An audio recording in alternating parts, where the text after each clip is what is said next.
Hello and welcome to a rather damp Brands Hatch circuit.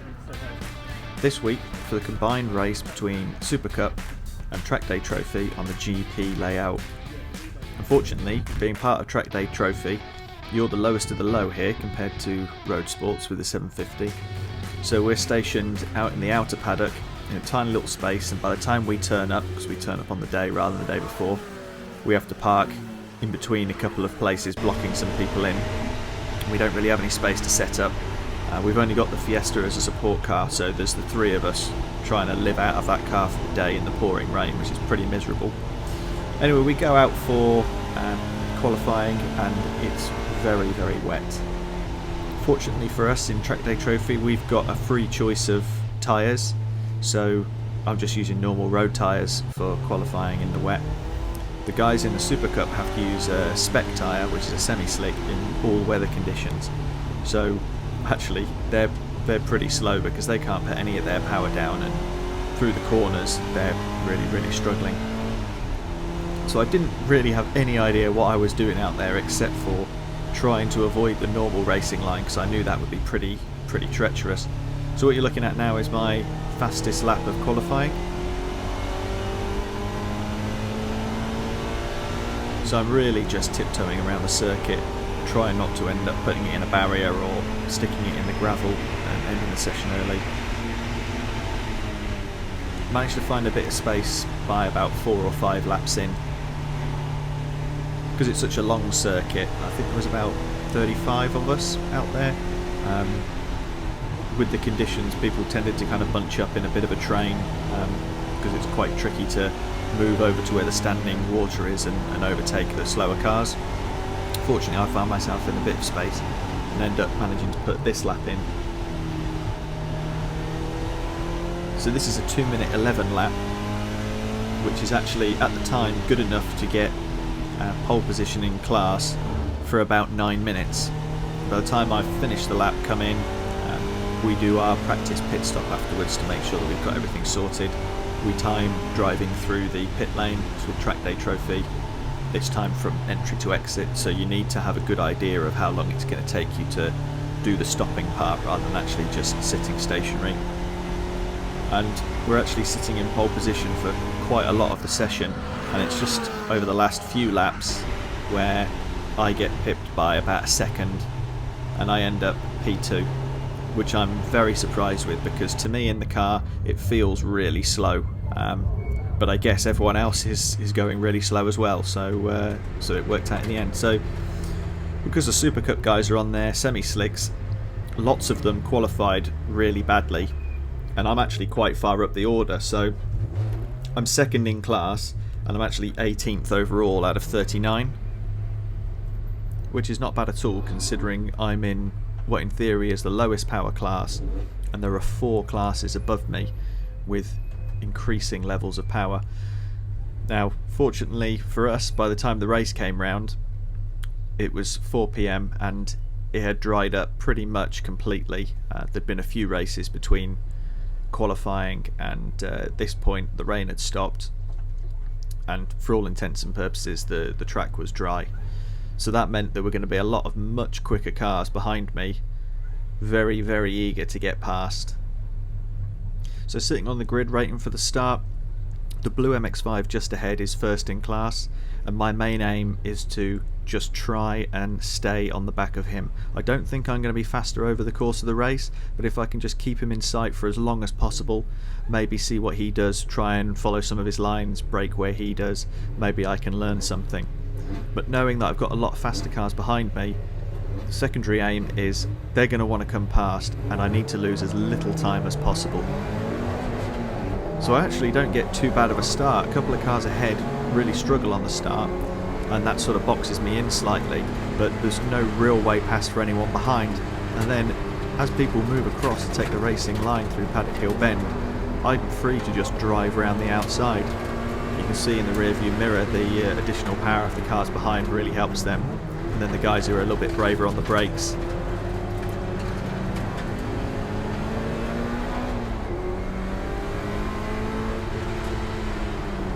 So it's really here just trying to make sure that I make it round the first few laps of the race, while the guys in Super Cup make their way past. So I'm just keeping an eye on the mirror. I see this Porsche that's coming up the inside. I think I'm not really racing with you, so I leave him a bit of space. He decides not to actually go for it. And then on the straight, the guys in Super Cup can just fly past.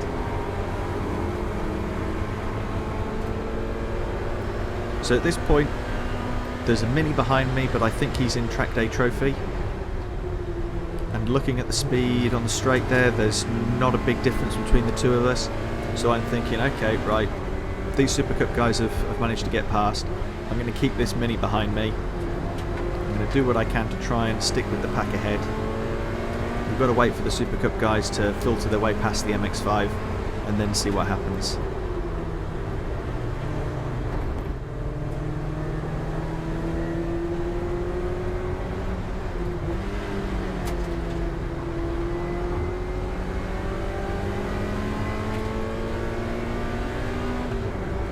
I think the Mini actually falls just into Class C of Trackday Trophy. I'm right at the top of Class D in the MX5. But you see on the straights there isn't a huge difference in speed between the two of us.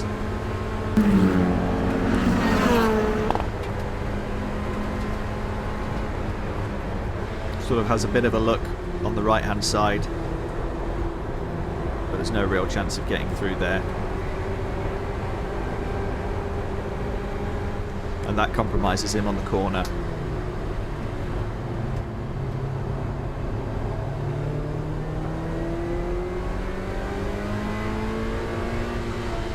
This is the section of the track that I think really favours the MX5 because it's quite tight. The fact that it's pretty nimble and lightweight really helps to get through that section.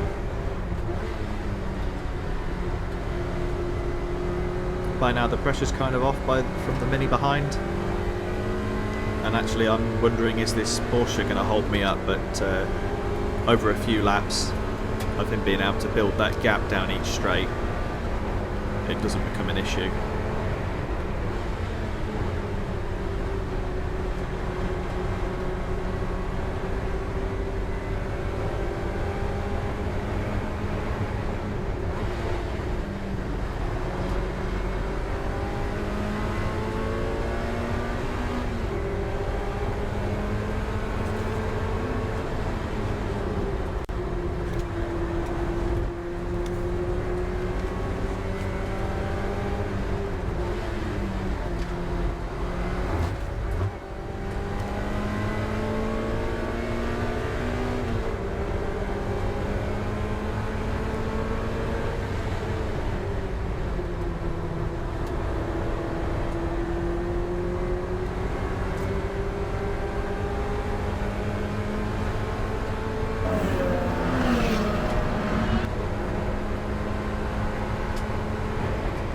So by now the Porsche that's actually a Class B in Trackday Trophy has made its way past the MX5, who's first in our class, and that sort of, I think, held him up slightly.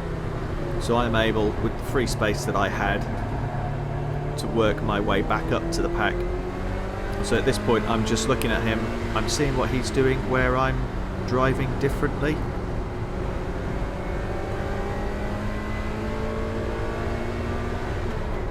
There are definitely parts of the track where he's quicker than I am and parts where I'm quicker than him.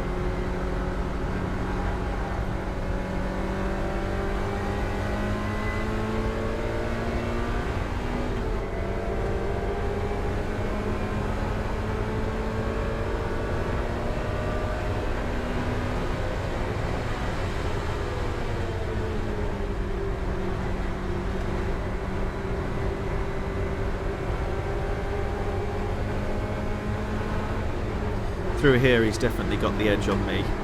I always take a little bit too much speed off when I do the downshift to third, so you can see the gap opens up.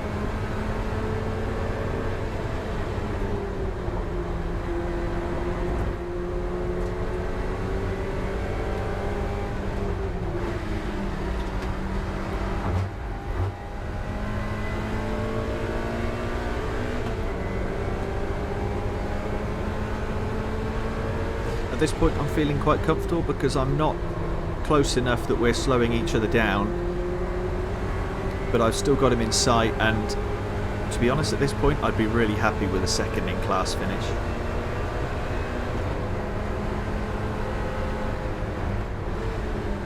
This is kind of the perfect situation to be in, because there's no one behind for you to worry about and defend. The faster cars haven't made their way round to start lapping us yet, and I'm not close enough to start distracting myself with trying to go for overtakes.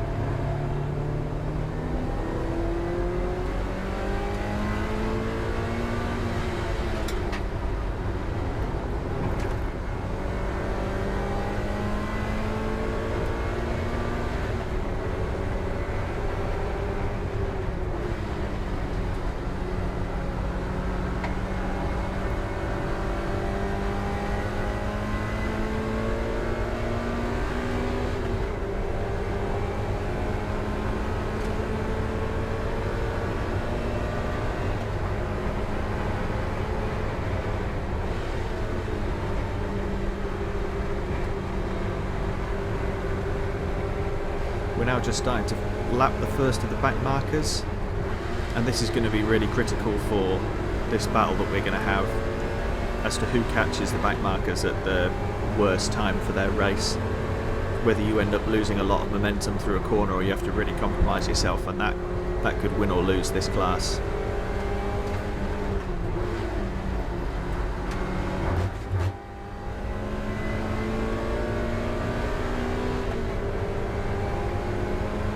So I think the car ahead's been held up slightly by the other cars. That's allowed me to really close up through that section.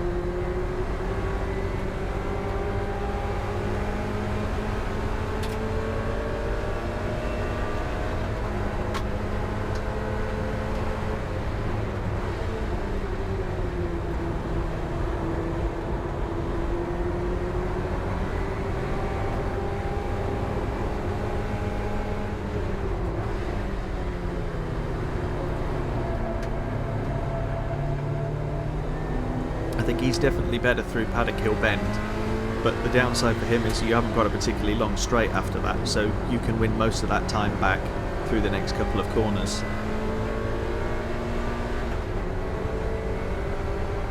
Whereas the corners that I seem to be slightly better at are the ones that then have a long straight after them. And he's held up here by the Porsche ahead. So that really lets me start to close this gap up.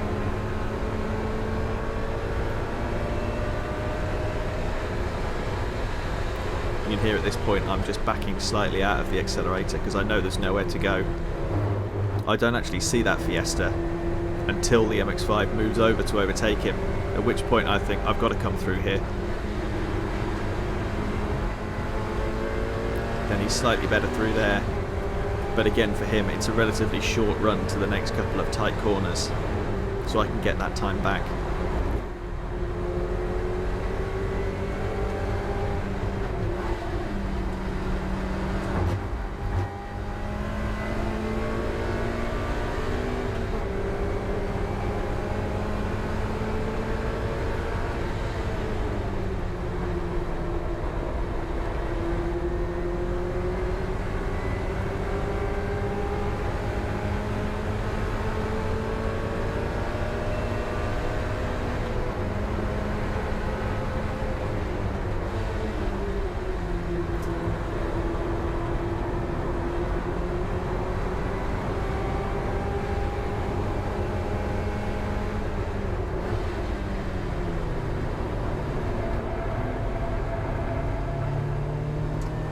Just trying to carry a little bit too much speed in there, which means I have to wait to get on the throttle.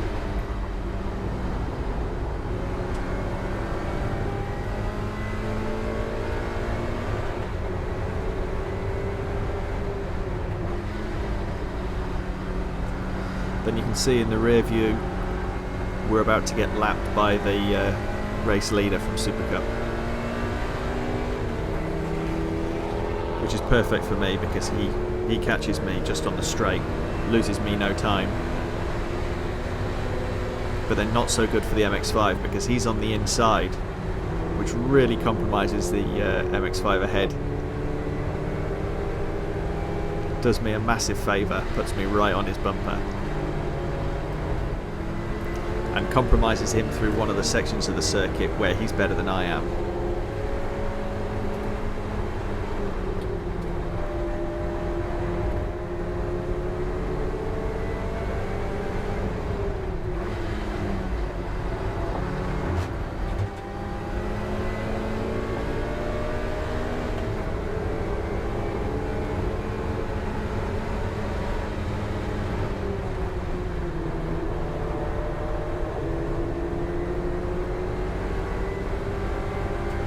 So catching him is one thing, but actually making a pass is going to be another thing entirely. Because the cars are so closely matched, it's going to be happening right at the end of a long straight. And I've just not got the confidence to make a move like that at this stage.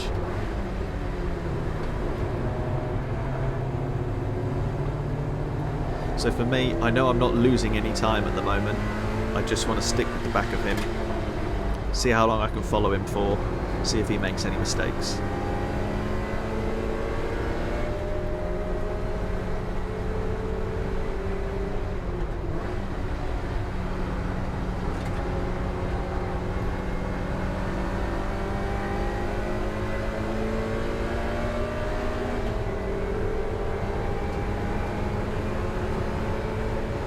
Sort of make a half move there, but he makes it clear that there's not enough space to come through.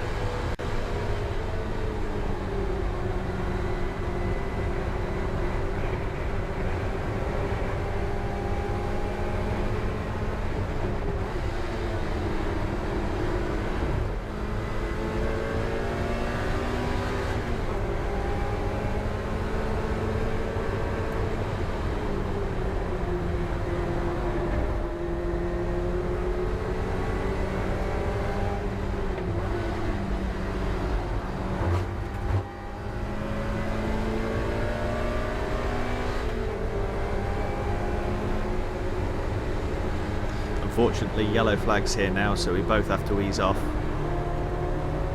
So there's now going to be no chance of overtaking on this corner for the next few laps. So really, with the points where I'm close enough to actually make any kind of move, you're now pretty much restricted to just one corner on the track. And I think through that corner he's definitely got more confidence than I do. Again, loses a lot of time to the back marker here. But really there's no way for me to go around without collecting another back marker myself.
So at this point I'm thinking to myself, should we do the same as what we did at Silverstone, pit right at the start of the window and see if we can actually undercut by getting out into some free space, because I think without him ahead I can maybe do a slightly quicker lap,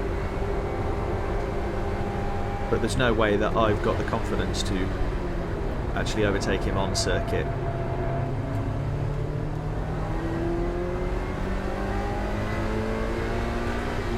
Unless I'm gifted something with the back markers or when the leaders come through.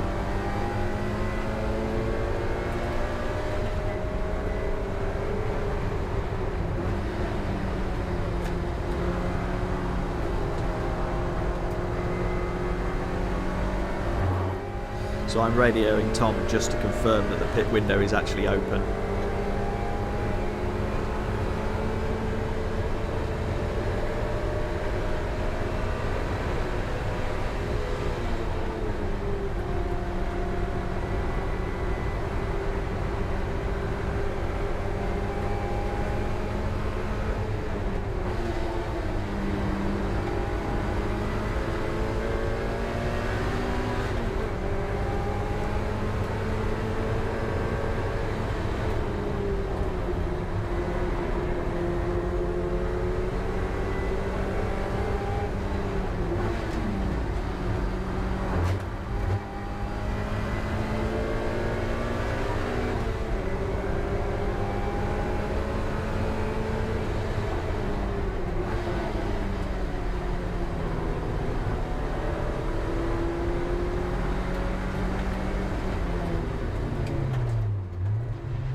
So we decide to take the gamble and go for the pit now, right at the start of the window.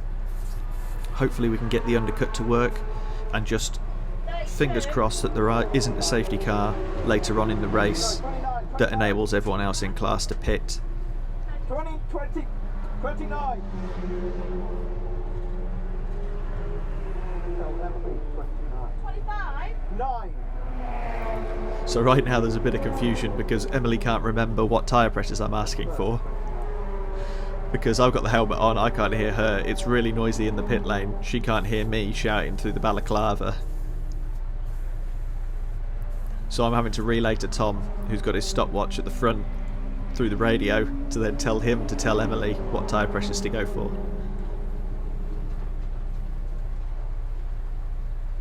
So we've worked out how long we think we need to remain stationary for. I've got the 2-minute timer actually on my dash as well, so I set that off when we come in. The straw is fucked. And then we have a problem with the drink. The straw's got a hole in it, or it's folded over or something, so I can't actually get a drink. So now I know I've got to do another half an hour of the race having not had a drink.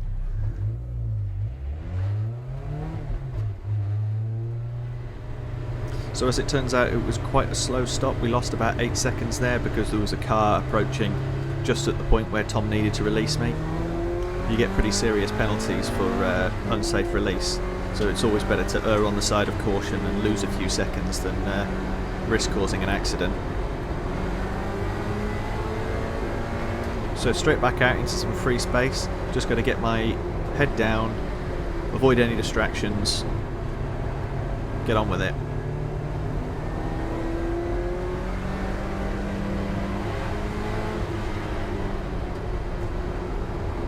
Lose as little time as possible while the Class A, Class B cars filter their way through.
So by now the pit window's closed, and I would have expected to have seen the other MX5 either somewhere ahead or somewhere behind, but somewhere that I could see them, because we were lapping at such a similar pace that I would expect them to be somewhere around us. But either the undercut has worked beautifully, or we've miscalculated and it hasn't worked and they're miles up the road. But as it turns out, they've had a problem with the pit stop and spent about 40 seconds more than they needed to in the pit lane.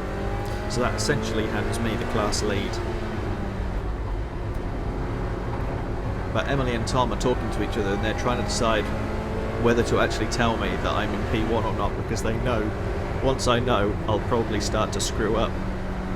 But they do tell me, and we've got a reasonable gap to the car that's now in P2. It's about 7 seconds behind at this stage. By the end of the race, that's up to about 14 seconds. So from here on, there's not really any pressure from anyone else. It's just about not making any mistakes, not losing too much time as you approach traffic or as you get lapped by the faster cars.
So we're nearing the end of the race now, and I catch this Class C Peugeot.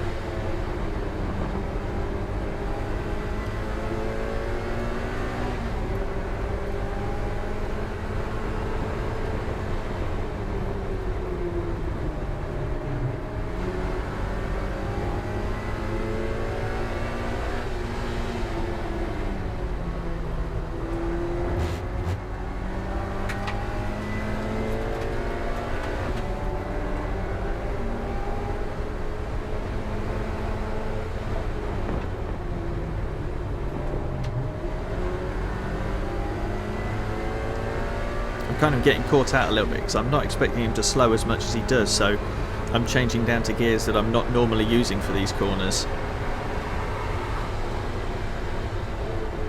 But it's definitely got a lot of straight line speed.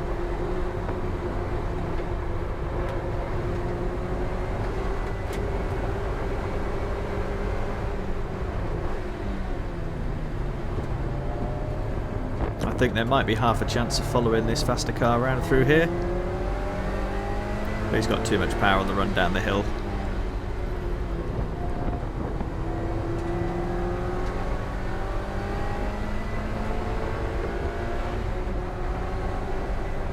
I'm a lap ahead at this point, so I'm trying to pass this car.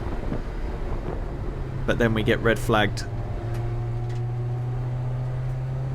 And to be honest, I'm thinking I'm quite grateful for that, because I don't know how much time I'm going to lose trying to pass this car ahead, or if I'm going to end up making a mistake trying to do something silly in my desperation to get past. Not the way we wanted the race to end, but fortunately everyone was okay, and we came away with a class win.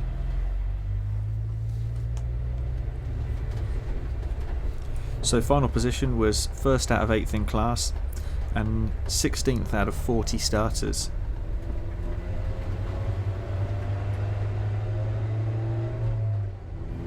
There's a bit of a break now of about 5 weeks before we're actually back at Brands Hatch again, but this time on the Indy circuit with the 750 MC, so it'll be very interesting to see how we get on the much smaller half of the circuit. I think there's going to be about the same number of cars racing on half the track, so I predict it's going to get quite busy and the race will be won or lost on who deals with traffic the best. Anyway, until then, I hope you enjoyed the video. See you next time.